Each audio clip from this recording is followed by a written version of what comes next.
Bom dia a todas as pessoas presentes. Primeiro, eu queria agradecer muito a Margarete e a família Pepe pela realização do evento e pelo convite para estar aqui participando e dar os parabéns pela realização desse evento, que é muito importante. A gente está num momento bem especial e que avançamos muito. A lei que está permitindo tudo isso é de 2006 e em 2014 que a gente realmente começou a avançar, né? E, enfim, eu já trabalho com o tema há alguns anos, mas desde 2015 eu estou mais em contato próximo com a Abrace. Antes de começar, mesmo também queria fazer, além do agradecimento para a Margarete e para a família Pepe, queria deixar registrado um agradecimento a todas as pessoas que cultivaram a cannabis desde que ela foi proibida até hoje, porque é graças a essas pessoas que infringiram a lei que a cannabis está viva e está podendo ser redescoberta hoje em dia. Se não fossem as pessoas que tivessem infringido a lei, ela não teria sobrevivido à tentativa de extinção dessa planta tão importante para a humanidade. Bom, o cultivo ele deve ser orgânico, né? Como a Sara bem falou aqui. Além de orgânico, ele tem que ser sustentável, né? A meta principal lá é que o cultivo seja orgânico, limpo, sustentável. E sustentável, um dos principais pesos, né, do cultivo de cannabis medicinal é a questão da suplementação com lâmpadas, né? Que a lei, nos lugares onde ela não é permitida, não é muito regulado, então as pessoas têm optado por lâmpadas, e isso tem um impacto ambiental muito grande. Lá na Abrace, a gente cultiva utilizando a energia solar e utiliza a lâmpada, no caso o exterior, e utiliza as lâmpadas somente para suplementar, né? Para poder a gente manter o crescimento da planta, porque se a planta recebe somente 12 horas de luz por dia e 12 horas de escuridão total por dia, ela vai começar a florir. Essa é uma característica genética da planta, né, da ganja, e para evitar que ela florie, isso, né, nas regiões próximas ao Equador, né? Que é o caso de João Pessoa, da Paraíba, e do Nordeste brasileiro inteiro. Nesse caso, a gente suplementa com luz à noite para poder a planta se manter crescendo, porque senão ela começa a florir, mesmo que seja pequena. E no caso de clones, eles começaram a enraizar, está desse tamanho, se você colocar ele na luz natural, ele vai começar a florir. Então, a gente suplementa com luz artificial. Mas, mesmo essa suplementação, a gente tem a preocupação, na Abrace tem um sistema de captação de energia solar para transformar a energia solar em energia elétrica. Ainda não temos as placas em quantidade suficiente que a gente deseja, mas vamos chegar lá um dia. Bom, o foco é na qualidade e na quantidade para alcançar o sonhado acesso universal, que é remédio bom em quantidade, qualidade e barato, né? Com mais flores, vamos ter mais remédio, e com melhores flores, vamos ter melhor remédio, né? A origem genética das plantas que a gente está cultivando lá, na Abrace, hoje a gente está trabalhando com... São 7 plantas que eu chamo que são plantas com pedigree, né? Que são plantas que a gente conhece a origem genética, foram doações de um banco de semente, do Seedsman, e que a gente conhece mais ou menos a proporção de CBD e THC que essas plantas têm.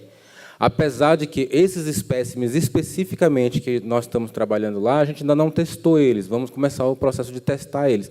Mas a gente já tem, do fabricante dessas sementes, a proporção que foi apresentada nos vários testes que eles fizeram. Então, a gente já tem, isso já é uma referência, né? Mas, em breve, a gente vai saber exatamente qual a proporção. Então, no caso, a gente tem as plantas com o nome comercial, né, que é essa esquerda, tem um nome que está sendo batizado com o nome Abraço ou o nome Esperança, algumas ainda não têm um nome, e aí tem a proporção. As 3 primeiras, né, a Euforia, a Supreme CBD Kush e a Royal Highness, têm proporção igual, mais ou menos, CBD e THC. A Cândida, as outras 4, que são plantas do Medical Marijuana Genetic, né, que vieram da Inglaterra, são plantas com mais CBD do que THC. Então, a Cândida, por exemplo, ela tem uma proporção de 20 para 1, de 25 para 1 CBD-THC. Então, ela pode ter, às vezes, 17%, 20% CBD e 0,2%, 0,3% THC. E ela foi a primeira planta estabilizada pelo Medical Marijuana Genetic e depois ele usou isso para cruzar. Então, tem a Green Doctor, a Taxac e a Nightingale, que são cruzamentos híbridas de cândida com outras plantas, né? E daí a proporção de CBD e THC varia um pouco nessas outras espécimes, né? O histórico da Abrace, né, para a gente resumir um pouco, 2014, o foco era a urgência de resolver o problema das pessoas, sentir a dor e buscar qual é a solução mais rápida, que era o importado, era o que já estava pronto. Então, esse era o foco, a luta era pelo importado. Mas, logo depois, viu-se que era possível cultivar e que esse era um movimento natural. Então, em 2015, começaram os primeiros estudos e as primeiras tentativas de cultivo no final do ano. No final de 2015, o Cassiano me convidou para ir até a Abrace, e daí a gente já desenhou como seria mais ou menos o cultivo, e fez um curso de treinamento. Na época, a equipe era o Cassiano, a Andy, o Aquiles e o Misael, eram os 4.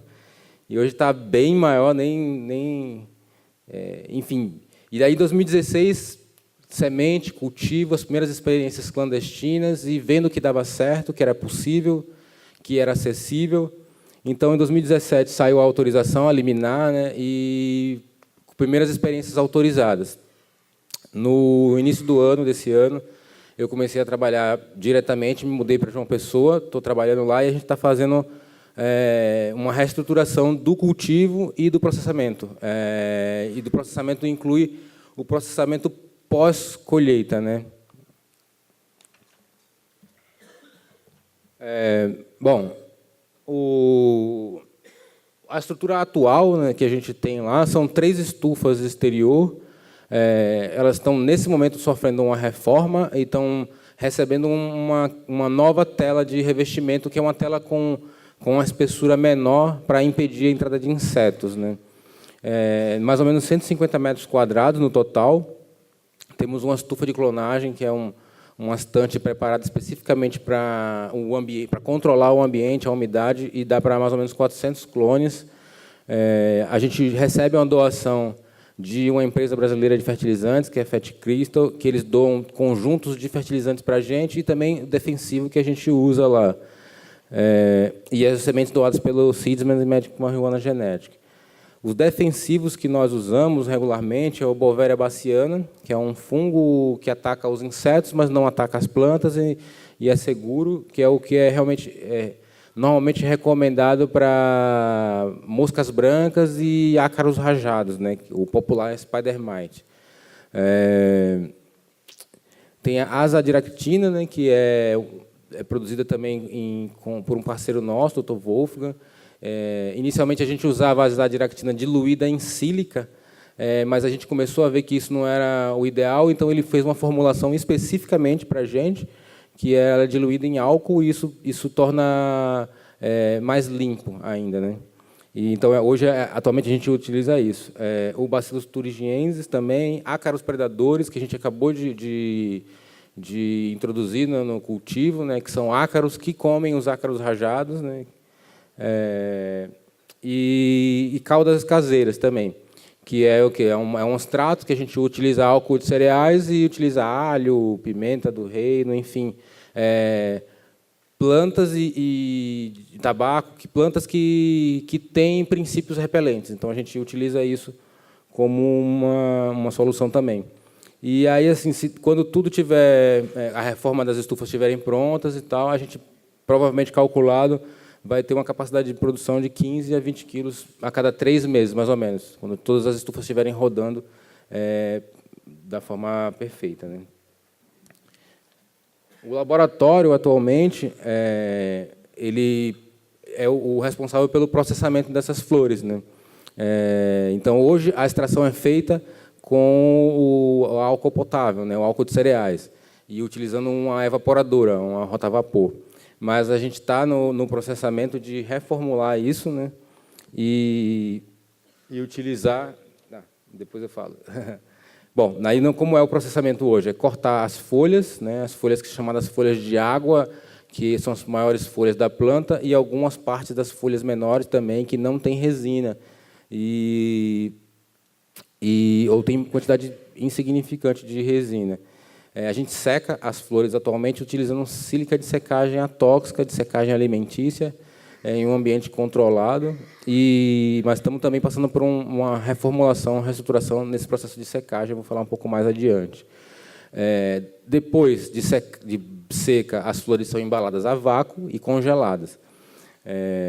Como eu falei, né, a gente passa por um processamento com álcool potável, né, cereais, em uma rotavapora para evaporar, utiliza água destilada em filtro de osmose e toda a segurança do laboratório para a produção posterior do medicamento. A gente faz a extração e depois utiliza o extrato bruto para a produção de diferentes produtos, que é o óleo esperança, né, spray resgate, pomada e o extrato bruto em si também.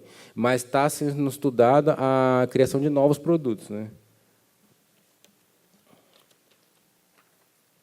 Então, como eu tinha comentado, no laboratório, a meta é reformular o processamento e daqui a alguns meses a gente conseguir comprar uma extratora de CO2, né, que é o sonho para poder melhorar o processamento de extração, que é uma extração limpa, ecologicamente sustentável também, né, e de melhor qualidade, assim, enfim.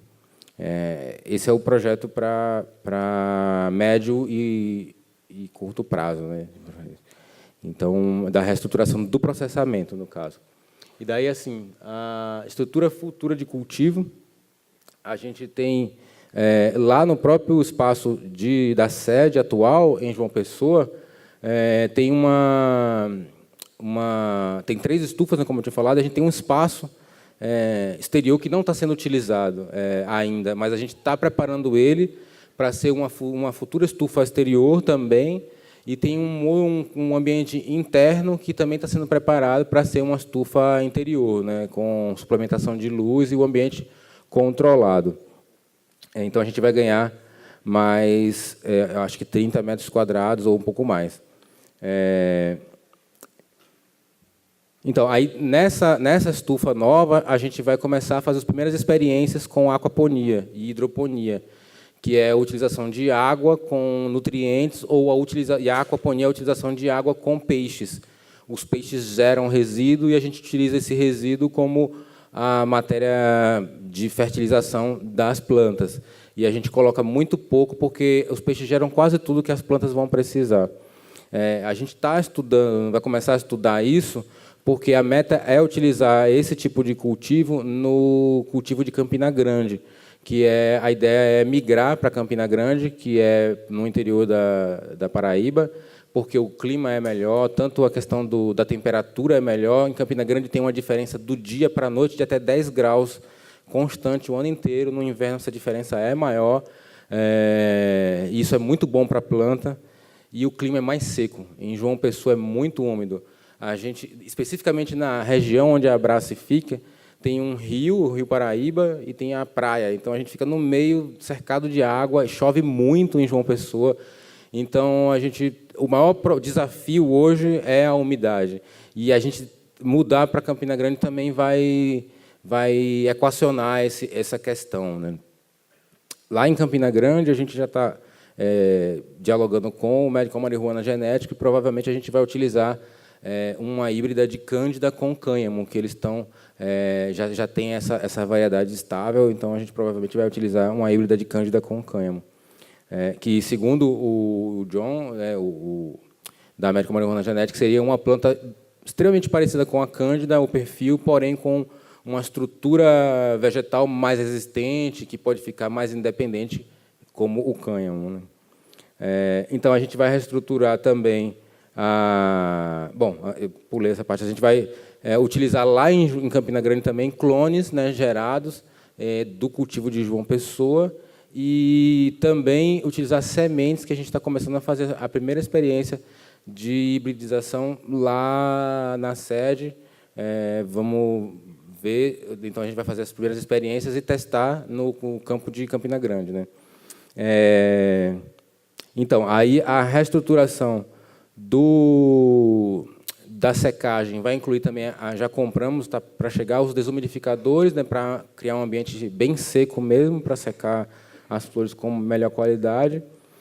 Já está comprado também, falta instalar o mulching, que é a cobertura morta, para diminuir a umidade também no ambiente, né, e dificultar que o sol esquente o solo, manter a temperatura do solo, que a gente cultiva em solo, e ampliar o uso de probióticos, né?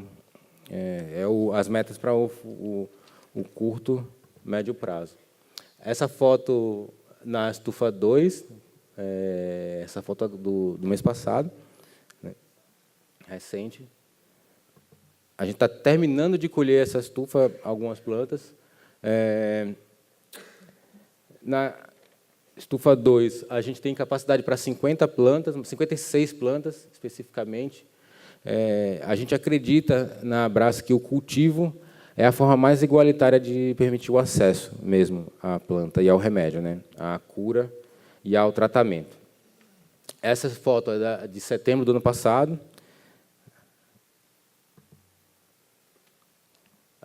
Os principais desafios e obstáculos hoje, né? Larva minadora e moscas brancas a gente já superou. A gente até brinca que quando a gente consegue superar um, aí vem o outro. Mas é assim mesmo, o desafio é para a gente ficar mais forte, aprender. E o primeiro que a gente se deparou foi a larva minadora e as moscas brancas. A gente conseguiu controlar isso usando bovéria, cauda caseira, bioblock, daí vieram os ácaros rajados, a gente agora está bovéria, ácaro predador, aplicando probiótico para melhorar isso. A questão da umidade, a gente está controlando, vai instalar uns desumidificadores, colocar um mulching, enfim, diminuímos, estamos tentando fazer um manejo da água o mais preciso possível, assim. Só quando a planta precisa mesmo de água, a gente vai lá e aplica para poder manter o ambiente com o mínimo de água circulando. E o controle do calor, que é uma das questões principais também. E isso a gente faz, tanto da umidade quanto do calor, a gente faz também por seleção genética. A gente vai escolhendo as plantas que são mais adaptadas e que se dão melhor com isso, né, com o clima. Por exemplo, a cândida mesmo, a gente tem um pouco mais de 20 plantas que vieram de sementes. Algumas estão muito bem com o calor, outras não estão muito bem. Então, a gente vai reproduzir as que se deram melhor com o clima do ambiente, né? Aí, após vedar as estufas com essa tela de proteção, a gente vai introduzir alguns insetos benéficos também, que é o ácaro predador, que a gente já colocou, vespas, joaninhas. Bom, encerrando, sim, nossa maior missão é salvar vidas, porque a dor não pode esperar. E eu acho que, desde que eu comecei a aproximar da Abrace e falar com o Cassiano, eu senti que ele era uma pessoa que sentia muito a dor do próximo, assim, sentia de fato. E a gente e é esse que é o ritmo da Abrace, assim, chegando a demanda das pessoas e a gente correndo para atender. E não deu certo a diluição desse jeito, então dilui com outra coisa. E essa é a urgência. Eu brinco porque eu estou aqui, eu cheguei e falei, poxa, eu cheguei e as plantas estão lá, e quem vai cuidar? Então, é o tempo todo pensando que as plantas têm que ter o cuidado, porque não são plantas.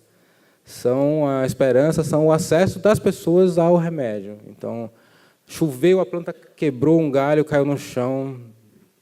Não é só um galho que quebrou, entendeu? Eu sofro muito porque você pensa que alguém vai ter menos acesso. Então, é isso. Assim, eu queria só agradecer mais uma vez a Pepe, dar os parabéns pelo evento, e Margarete, muita gratidão. Fete Crystals, que tem nos apoiado muito com os fertilizantes, com o defensivo. Seedsman, Medical Marijuana Genetics, que deram as sementes para a gente, que a semente é a base de tudo, assim, para a gente ter certeza do que a gente está trabalhando.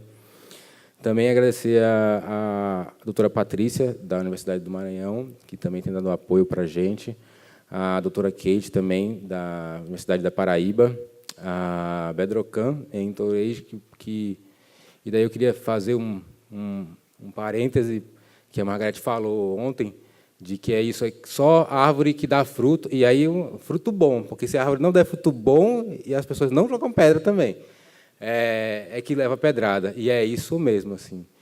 As pessoas no Brasil, desse movimento, e não sei outros movimentos, né, populares, sociais, mas desse movimento, e eu estou há muitos anos nesse movimento, as pessoas se acusam e se brigam, enfim, por motivos extremamente ridículos, assim, e esquecem de que todo mundo que está nessa área é por algum interesse. Graças a Deus que as pessoas têm interesse na cannabis e que esse interesse está crescendo, porque é por causa dos interesses é que essa revolução está acontecendo.